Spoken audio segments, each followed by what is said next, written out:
Umunsi wa 35. Imbaraga z'Imana mu ntege nke zawe. Dufite intege nke, ariko kubw'imbaraga z'Imana tuzabanaho ngo tubakorere. Abakorinto ba 2 igice cya 13 umurongo wa 4. Ndi kumwe nawe, ibyo biraguhagije. Imbaraga zanjye ziboneka neza ari intege nke. Abakorinto ba 2 igice cya 12 umurongo w'9a. Imana ikunda gukoresha abanyantege nke. Buri muntu agira intege nke.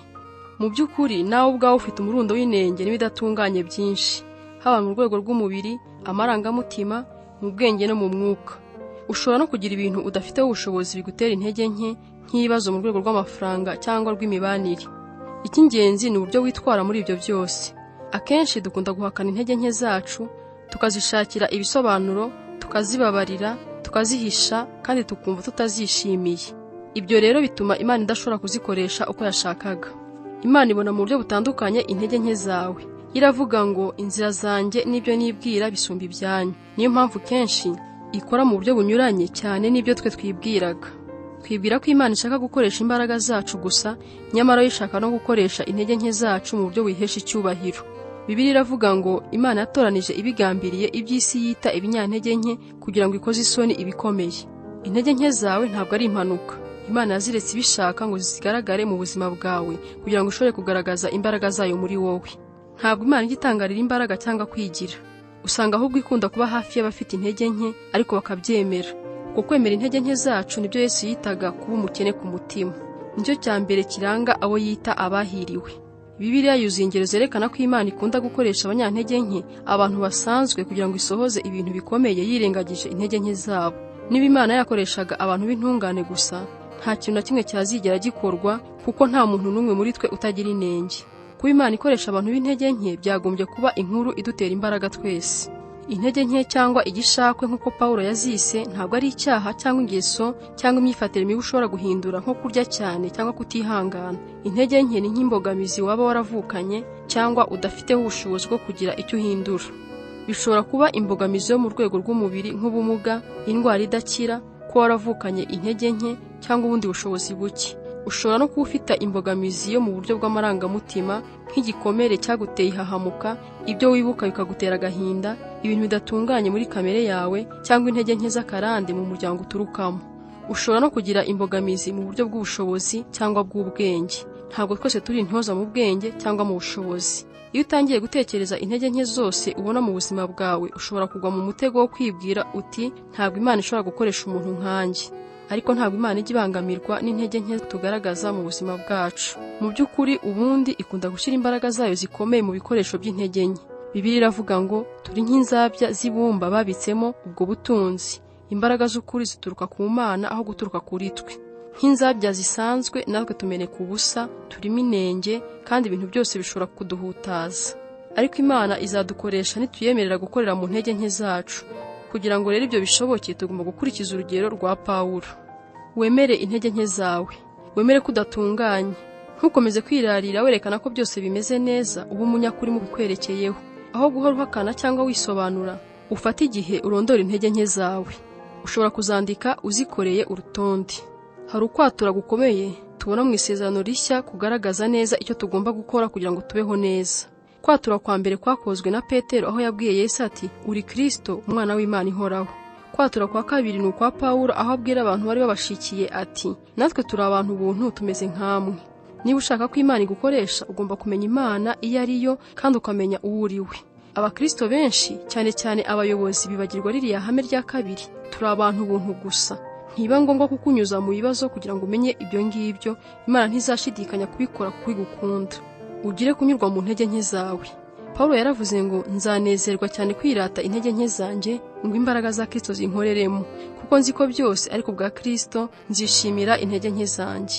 Ukibyumva umva bitumvikana. Twifuza gukira intege nke zacu, ntabwo twifuza kuzinezererwa. Ariko kunyurwa ni ikimenyetso cyo kwizera ubugiraneza bw'Imana.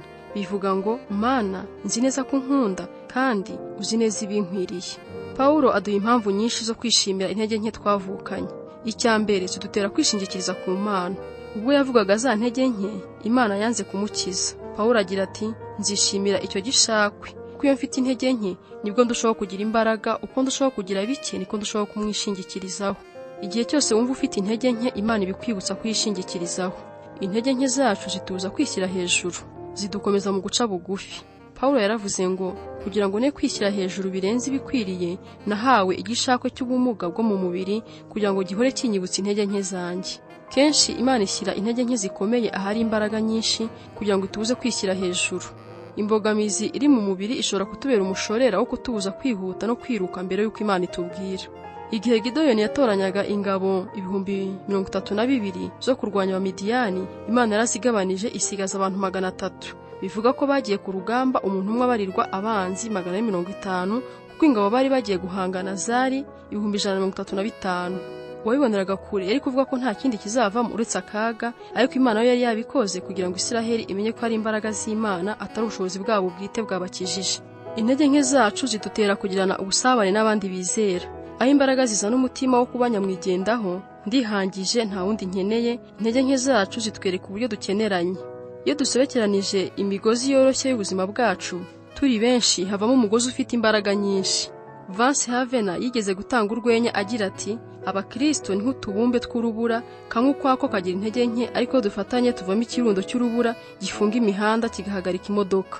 Kuruta ibindi byose, intege nke zacu zongera ubushobozi bwo kugirira abandi impuhwe no kubakorera. Bituma tugira impuhwe no kwihanganira intege nke z'abandi. Imana ishaka ko ugira umurimo nk'uwa Kristo igira hano ku isi. Bivuga ngo abandi bantu bazabonera gukira mu bikomere byawe. Ubutumwa bwawe bw'imbaraga ku buzima n'umurimo wawe uzagira imbaraga mu guhindura abandi n'ibizava mu masomo wigiye mu byakubabaje cyane. Bya bindi byagukojeje isoni, bya bindi bikigutera ikimwaro, bya bindi wumva ushidikanya kubwira abandi, nibyo Imana ikoresha cyane ngo ikize abandi. Umukozi w'Imana Hudson Taylor yaranditse ngo ibihangange by'Imana byose byari abantu b'intege nke. Intege nke za Mose zari uburakari bwe. Bwamuteye kwica umunyegiputa, bumutera gukubita urutare, kandi Imana yari yamubwiye kurubwira gusa, bumutera kumena amabuye yari yanditseho amategeko 10. Nyamara Imana yaramuhinduye, imutangira ubuhamya ko yari umugwaneza urusha abantu bose bo mu isi. Intege nke za Gideyoni zari ukwisuzugura no kugira gushidikanya kwinshi, ariko Imana imuhinduramo umunyambaraga ugira ubutwari. Intege nke za Abrahamu zari ubwoba. Si rimwe gusa, ahubwo n'inshuro 2 yihakanye umugore we avuga ko ari mushiki we kugira ngo yirengere. Ariko Imana yahinduye Abrahamu aba se w'abizera.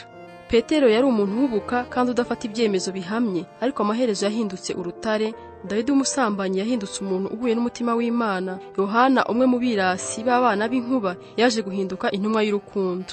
Umuntu yarondora ntarangize.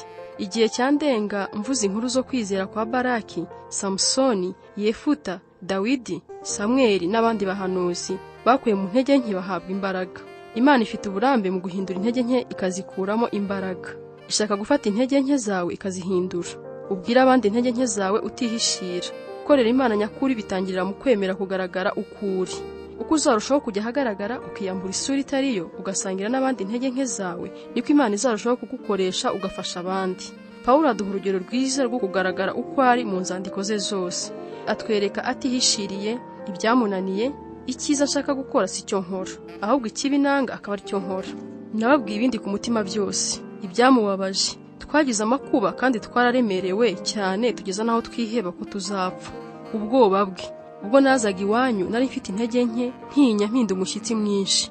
Birumvikana ko kugaragara uko uri bitinyitse.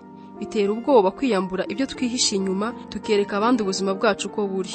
Iyo uhishuriye abandi bikunanira, ukabereka amarangamutima yawe, ibyakugoye n'ibigutera ubwoba, abantu bashobora kukuvaho. Ariko inyungu irimo iruta ibyo uhomba. Kugaragara uko uri bikubohora umutima. Kujya ahagaragara bigukiza guhangayika, bigukuraho ubwoba, kandi niyo ntambwe ya mbere yo kubohoka.